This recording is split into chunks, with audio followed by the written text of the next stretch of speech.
me see. Gosh, there's a lot of different shows where I just, and of course Garfield, where Mark writes beautiful roles for me. Winona the Witch, which I have the honor of playing opposite June Foray. And she's like just a real bitch. Totally terrible. And also Aunt Ivy, who's a relative you never want to have come over and visit. I'm also it's amazing. Warner Brothers has the rights to The Wizard of Oz. So of course Tom and Jerry's version of The Wizard of Oz, if you see the opening credits, it is the exact opening credits of The Wizard of Oz. And I am the Wicked Witch of the East, is it West? Yeah. And Frances Conroy, who's like from 6 Feet Under, she's Auntie M and sounds exactly like her. It is amazing. So I get to say lines like, "I'll get you, Tom and Jerry, and your little dog too."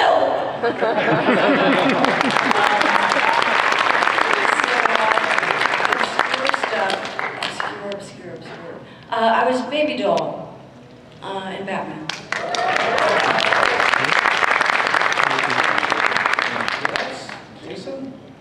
Laraine, I guess this is as good a time as any to confess that I've had a crush on you since I met you when I was 14, and I still do. You're amazing. And that's no one. Hi. You know, I was across the street at Disneyland where I hang out with all my pals, and you know, my buddy Mickey and Donald and my dad, who, you know, Mark, you and my dad have something in common. They're both goofy. So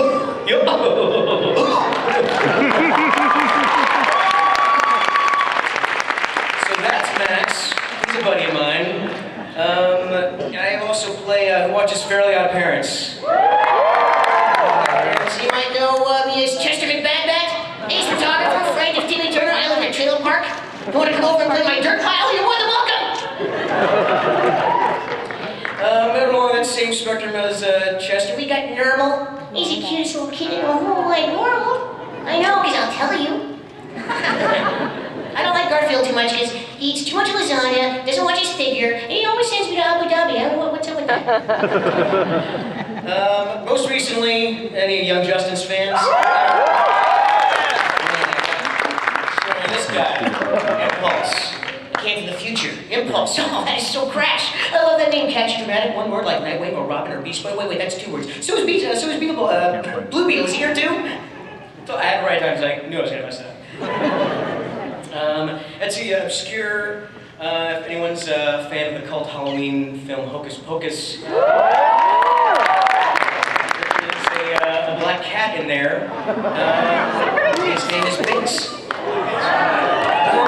I'm Thackeray Binks. Someone must please help me to stop Winifred. Help me turn back into a real boy, otherwise you'll have to give me lots of milk and let me sleep on your face.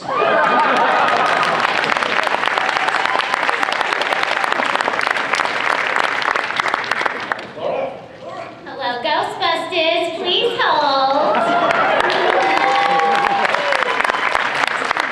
So that was my first gig in animation, but I started doing commercials first, and the first commercial I ever did was with Paul Newman for Japan, and then Luciano Pavarotti was the next one, and it's been downhill ever since. So I'm on Garfield with my friend Jason here, and I play the twins, Priscilla and Minerva, who sound exactly the same. And hi Uncle John! Hi Uncle John! Garfield! Garfield! Garfield! So they're pretty obnoxious, and they're very loud, and they talk in unison, and I get to record one, and then put on some headphones, and then do the other one. So, thank God they sound exactly alike. I did the series Hello Kitty, and I was on Digimon for 4 years. I did Patamon, and Neil here, who I never met, was on Digimon also. So we just decided that. It's on my notes. So anyway, I'm so thrilled to be here, and thank you all for coming.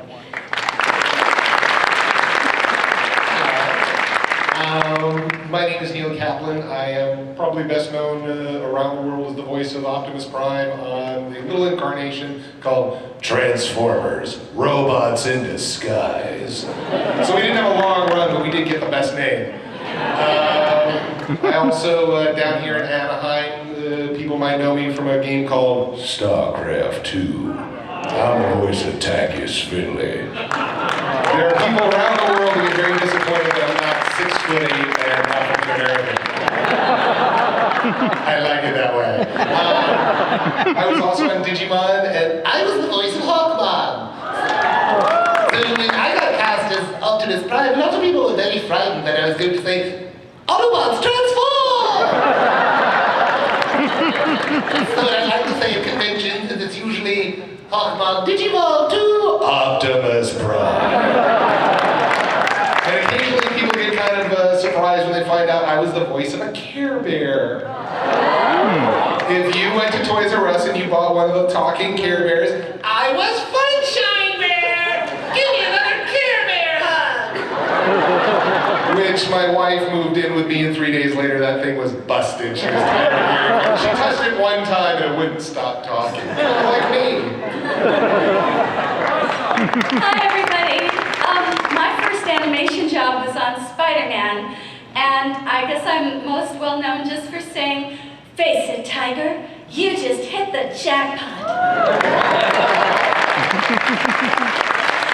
I was so thrilled to be on that show with all of these wonderful people. I'd look around and there'd be Ed Asner and all these amazing talents, and I'd think, I'm the only person in the room I don't know. But I got into animation through a commercial for Starcraft II. Now, you're all too young to remember. I was a little goldfish, and I said, "Oh, Charlie, Starcraft doing tuna with good taste. They want tuna that tastes good." And I did that for 5 years, so. And I'm on Billboards with Neil and Gregg, and who knows who else turns up on it, 'cause it's a big video game. A lot of people appear. So I'm just happy to be here, and thank you so much for coming out today. It's exciting.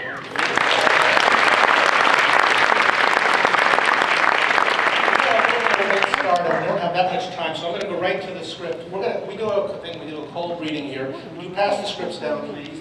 Yes, sir. These people have not seen this script before, although some of them did it at past conventions. This is the story of Cinderella.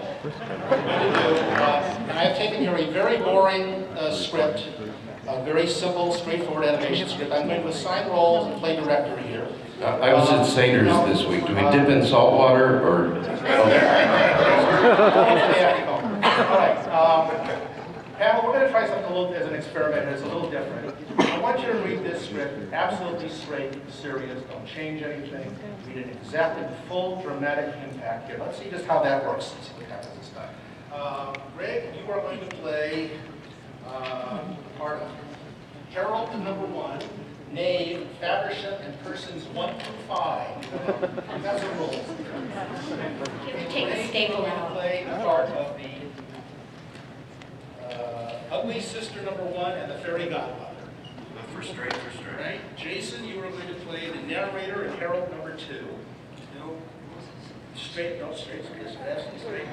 Okay. Cinderella. You wrote it out. Okay. Neil, you're going to play the prince and the ugly sister #2. Nice. Sarah, you're the evil stepmother. Oh, perfect.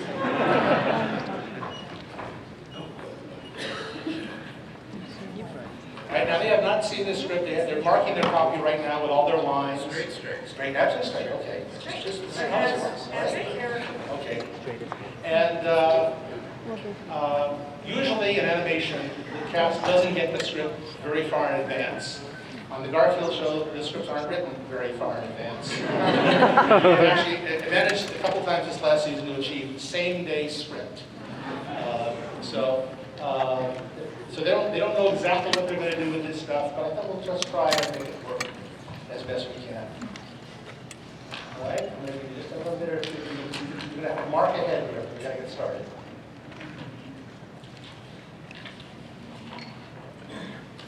I'm ready. Who's All ready? right, sure. Okay, let's start here. All right.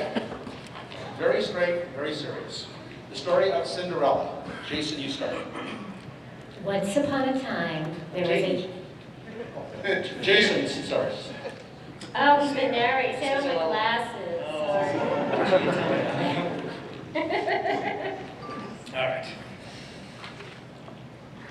Once upon a time, there was a young girl named Cinderella who lived with her stepmother and 3 ugly stepsisters.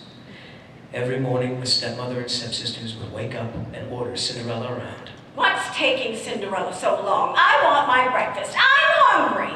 Oh, sister, have you heard about the big ball the king is throwing to find Prince Charming a wife?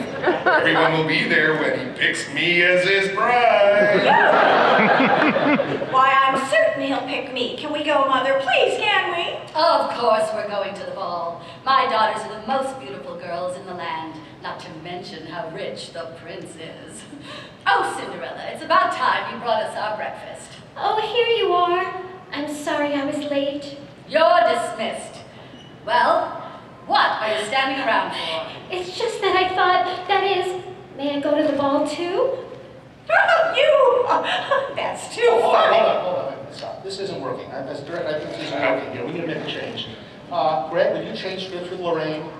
Jason, would you change scripts with Laura? Neil, would you change scripts with Sarah? Swap parts. Sure. I knew I was the All right? And now you can do anything you want with it. All right?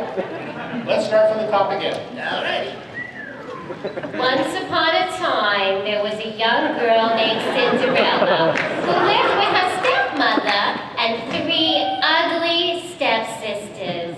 Every morning, the stepmother and stepsisters would wake up and order Cinderella around. What's taking Cinderella so long? Breakfast, I'm hungry! Oh, sister, have you heard about the big ball the prince is throwing to find Prince Charming a wife? Everyone will be there when he picks me as his bride. You?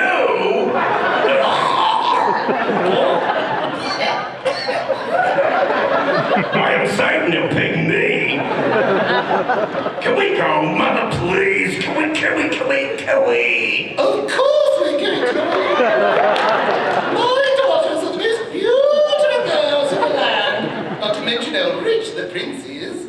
Oh, Cinderella, it's about time you brought us our breakfasts. I'm sorry, here you are. I'm so sorry I was late. You're dismissed. Well, what are you standing around for? It's just that I thought that this is... Well, may I go to the ball too? Why does my script say ugly sister number 1? You? Oh, that's too funny. Yes, that's too funny. Of course you may go, Cinderella. What? Mother, how could you? You may go if you finish all your chores and if you help your sisters get ready and if you can find some decent clothes to wear instead of those rags. That's a lot of ifs. Well, I guess I won't be going. So, the night of the ball arrived, and Cinderella was forced to help her evil stepmother and ugly stepsisters get ready for the big party. Where is my dress? And where the heck are my shoes? And where's my purse? Oh, here are your shoes, Prunella, and here's your purse, Priscilla. We're all set. Too bad, Cinderella. I guess you didn't get your chores done in time. You can stay here and scrub the kitchen floor. And so, after they left for the ball, Cinderella, she was all alone with her mop and her shattered dreams. Oh, I wish I could go to the ball.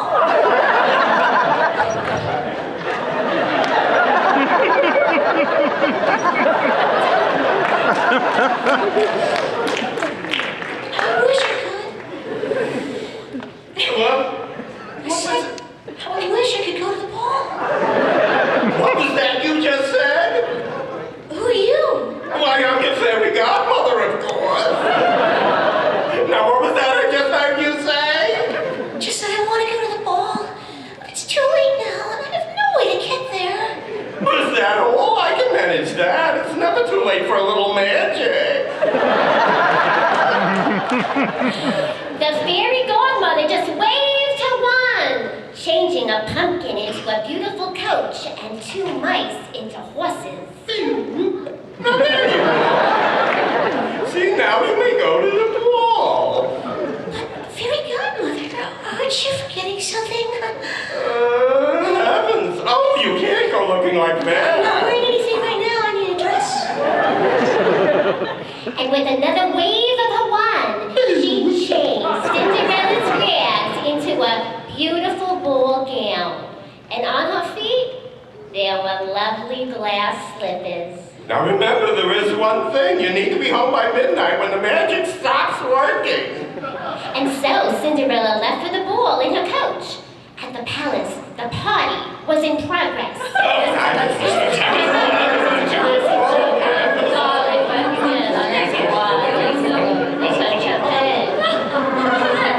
everyone seemed to be having a merry time. Everyone but the prince. Are you not excited, Your Highness? This may be the day you find your future wife and our future queen. I doubt that, Faversham. Never have I seen a woman in this kingdom who was as fair and as beautiful as the woman of my dreams. Well, perhaps that will change this evening. The prince had just about given up when the doors opened and Cinderella arrived. Everyone at the party took notice. Who is that girl? She is stunning and absolutely beautiful! I've never seen her in person anywhere like her before. She can't be from around here. Why do you say that? Well, take a look. She's wearing glass slippers. Oh, those are definitely from another kingdom. Oh, but the prince, he was immediately smitten with the stranger. May I have this dance with you? I would be honored, Your Majesty. Oh, it was so beautiful. The dance floor cleared as the 2 whirled around it. Cinderella's stepmother and stepsisters watched and sneered. Mother, who is that ugly girl? She looks rather familiar, but I cannot quite place the face. Oh, she's using up all the prince's time. He's supposed to be mine. Oh, the prince and Cinderella were inseparable. Right up to the minute when the clock struck 12.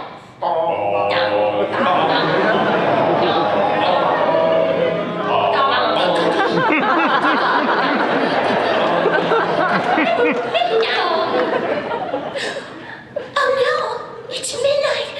I must go. You can't. You practically just got here. And I don't even know your name. I'm sorry, I must. Farewell. He could do nothing to stop her. In moments, she was out the door and gone. Faversham, you must find her. She was the one. I'm sure of it. Did anyone get her name? No, Your Highness. To have found true love and lost her. Excuse me. Do Do not disturb His Highness, knave. Can you see that he is craving? I just thought he'd like to know that that woman he was dancing with all night, well, when she left, she dropped this. One of her glass slippers. Faversham, we will take this shoe and try it on every available maiden for miles around. The woman this shoe fits is the woman I shall make my bride. The next day, the prince and his 2 heralds scoured the kingdom to find his beloved. Try this shoe on. Hey, you there, try this shoe on. They had almost given up when they arrived at the home of the evil stepmother. Oh, Mother! I'm sorry, I was doing something really important. Mother, the prince is here. Oh, I'm sure that the shoe will fit me. Listen up. I don't care which of you it fits. Just make sure it's one of you. Ladies, we're here to find the woman whose foot fits this glass slipper. Try on the shoe first. Me? No, me! It's too small. It's small for me too. No luck, Your Highness. What that woman in the corner? What about her? Cinderella. It could could possibly fit her? She's a nobody. Well, she has feet, and I'm gonna try this shoe on one of them. Wait! No, my Harold. I shall do this one. So, the prince knelt down and slipped the shoe on Cinderella. And of course, it fit perfectly. You are the one for me. You? For me? And so Cinderella and the prince were married, and the evil stepmother and her ugly stepsisters had to learn to do things for themselves. Mother, I don't want to scrub floors. Let me try that shoe on again. Oh, and I don't do windows, Mother. Show the kid washing with scrubbing or whatever it is you're doing. And everyone except them lived happily ever after.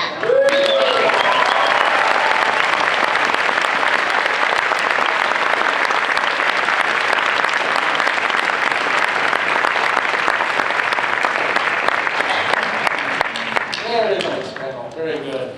Let's go down. I want to ask everybody, this is one of the questions that always fascinates me. Tell us somebody really fascinating you got to work with in the voiceover business that you couldn't believe you got to share a microphone with and be in the same studio with. Anybody got one? Mark Evanier. Oh, Okay, Laura's in the next season. Anybody? Neil, you have one? Yeah, I'll try to be brief. This story starts off a little on the sad side, but it gets better, trust me.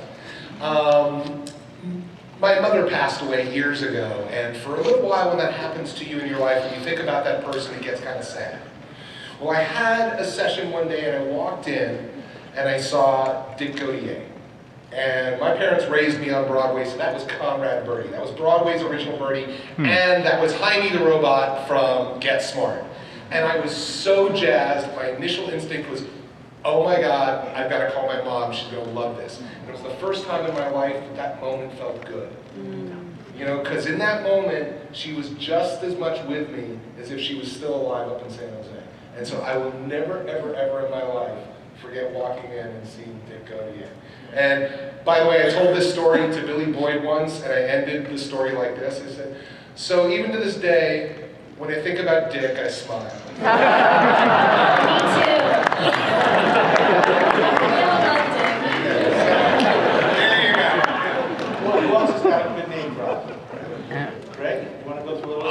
well. First, keep in mind, I've forever been saying that I'm younger than Jagger, so there's that. And my wife Dora added, you're older than Bieber. So somewhere between younger than Jagger and older than Bieber. I was seated next to Mel Blanc at one of my first sessions. So, you know, that's it. But also, James Brown was in a session of Duckman. Scatman Carruthers I spent hours with on Transformers sessions. Robin Leach was in a Garfield session. James Earl Jones was in a Garfield session. Marvin Kaplan was in a Garfield session. Don Knotts was in a Garfield session. There were a host of heroes that may not be heroes to every single person. June Foray, the hours that we've been able to spend together now. You know, for me, these are lifetime dreams come true, and I always describe myself as the kid on the living room floor on Saturday morning with my elbows on the floor and my chin on my fists, watching cartoons, and I don't know why they're magic, but they're magic. So for me to be able to grow up and come here and leave the middle of the Midwest and be in the presence of my heroes, it doesn't matter that they're anybody else's heroes or not. You know, this has been a dream fulfilled for me. So it's not starstruck. It's simply, and I'm not undervaluing my contribution. You got to be able to get in the sandbox and not mess up. You got to make your contribution to what's going on. But I've been in the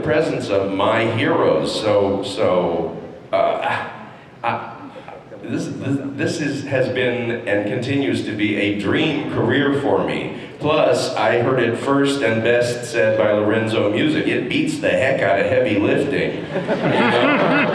We get, you just heard this script. We get paid to play. The job is getting a job. We wake up every day and meet people we don't know and try to convince them that we've got something important to bring to the party. Once you get there, the party is in progress and you get to join it. Long answer to a short question, but there you go. And in the morning I had Buddy Hackett in Voices. And he came in and he told us, when we started, he told us 3 extremely dirty jokes. And in the afternoon we had one of my heroes, Dr. Paul Winchell. And he came in and he told us the exact same 3 dirty jokes in the same order, but without his lips moving. And we all had to pretend like, oh, we didn't hear that before. Anyway, somebody else got it first. I thought of a few people. When the very first day that I started work on Spider-Man, Christopher Barnes, who had played Greg Brady, was cast as Spider-Man. And Ed Asner was sitting here, and Mark Hamill was sitting here, and Martin Landau was sitting there, and I was like, I am so lucky to be out of the house. This is just really great. So I was pretty in awe of the caliber of talent. They sort of approached it from more of an acting standpoint than, I mean, most of my animation work, I sound exactly like this. I don't ever hardly get to do other voices, although I feel like I can, but I mostly sound like myself. So the whole time, you know, I would be talking like this and all of the color was around me all the time. So it was great. It was great to be around those kinds of people, and hopefully there'll be you know, more opportunities and more and more people are doing animation. It seems like more celebrities are doing it than ever, but the cream will rise to the top and the really good people will keep doing it, so anyway. In yet another Garfield session, I had cast an actor. I wanted to introduce this character as a running character, as a con man who keep popping up and swindling Garfield out of different things. I cast a very aging, lovely character actor. Well, I guess I got when he was too old. His performance was just not very good. I thought, well, we got to replace him. I'm trying to think, who can I get that'll fit? I walked into the waiting room, and you know, they record other things at the studio. And sitting there waiting to do a commercial for another show was a man who I always idolized, a very fine man named Carl Ballantine. Remember the amazing Ballantine from McHale's Name and all the things? Sarah's father. And we cast him on the show, and he was absolutely wonderful. I saw him there and went, that's it, that's the guy. Aw, Yes. so nice. Who else has got one? Laraine, you got anybody else in your work with? Well, the first animated series I ever did was Hysteria for Warner Brothers. This is the cast. Somebody saw it. Billy West, Jeff Bennett, Maurice LaMarche, Rob Paulson, Tress McNeil, and Frank Welker. That was my first series, and I knew who they were, and I knew that they were the SHIT. And also, I grew up here in Los Angeles, and a lot of the things, I was a horror nerd, I was a comedy nerd, and I was a blues nerd. And the Ash Grove, which is now the Improv, was a blues club. I saw everybody. I saw Howlin' Wolf, I saw Willie Dixon and the Chicago All-Stars, Muddy Waters, Sonny Terry and Brownie McGee, and I saw Taj Mahal. So, and I would also watch Merv Griffin when he was on in the afternoon in black and white, and Arthur Treacher was his sidekick. And I would see every comic. Richard Pryor, John Biner, Pete Barbuti, you know, Corbett Monica, all these great, brilliant people. So I did a Blues Brothers cartoon, and I worked with Shelley Berman and Taj Mahal. And that meant a lot to me. Anybody else got one?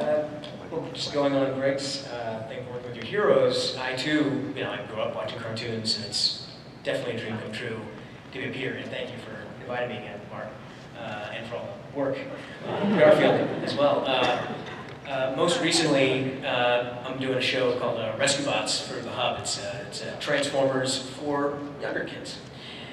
So I grew up being a huge Transformers fan. I watched it every day after school was on. At like 3:30 or 4:30, rush home, there'd be like He-Man, Transformers. Before like copying it to a disc, I have like a tape player, and I audio record the episodes, take them to school the next day, and my friends and I would sit around like during recess and listen. So these voices were like ingrained in my brain. And when I got to do cartoons, the name Peter Cullen was thrown around a lot. I knew who he was. I never saw him, never got to meet him until they bring Optimus Prime in episodes of Rescue Bots every so often, and he was there. Peter likes to record alone. It's his preference. He comes in this fantastic automobile, and he goes in by himself and does his thing, Autobots. I can't. But I heard he was going to be there early, so I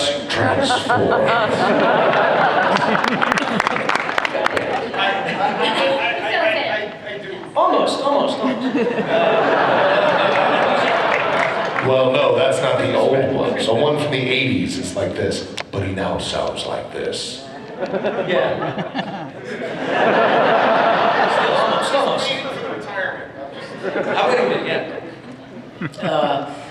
So I found he's going to be there. I show up early just so I can see the man in action, and he was like my height. If anyone, you'll see me when I stand up. I'm like 5'0".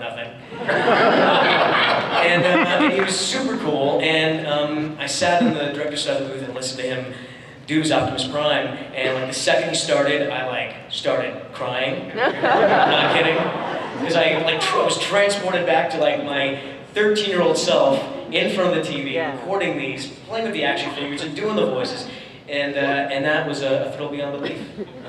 It's another perk of what I get to do. And of course, Grimlock, kick butt. I mean, Gregg, it's been a while. I don't think I told on how the Mel Blanc story about the Cinderella. Here we go. I'd be happy to. Well, there's just a very quick backstory to it. I really was the new kid. I had been an understudy in a show that had come out from New York. Tommy Tune directed it in New York. It came out here. I was offered an understudy, and I thought, half hour every night, and nobody will see it, and I'll get. Anyway, I took it. Things happened because of that show that changed every day of the rest of my life. It's important to point that out. I was seen in that show by Gordon Hunt, who was always looking for people who were theatrically grounded for Hanna-Barbera, he was the voice director in those days for Hanna-Barbera. He was there a night that I went on. He asked to meet me backstage after the show, and I have a tendency sometimes to get shy in those situations. I didn't that night. And he said, if you're as versatile as what we saw on stage tonight, we should know about you for Hanna-Barbera. My instinct was to say thank you, and I swear I thought in my head, if I say thank you, he'll forget about this by the time he gets to the parking lot. So I didn't. I mean, I did. I said thank you, but I kept talking. And I said, you know what, you've had my demo for months now, and if you'd move it from the bottom of the pile to the top of the pile and listen to it, I would love to be working there and doing what you're doing over there. I would love that. Please listen to it. So he did remember. He brought me in for a peripheral role on a Care Bears the following week. He then brought me in as Curly Quasar for a blind date with Judy Jetson. Shortly after that, he introduced me as having a lot of, I don't remember whether they said moxie or guts. I hope he said moxie. He said, I think he may be one of the new kids. He seated me next to Mel Blanc. I told you earlier. Mel Blanc, as I guess he did and deserved to do, kind of fell asleep during the session. A little bit of sleep, a little nap. And Gordon tried to rouse him without disturbing him too much. And this happened in my real life. I'm telling you something I'll treasure forever, ever, ever, ever. Said Mel, Mel, Mel. And in my real life, I heard Mel Blanc wake up just like this. Jetson! I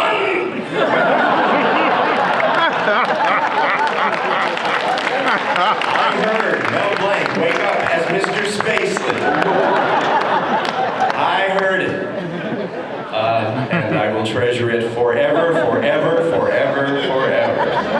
It doesn't get any better than that, and it doesn't ever have to.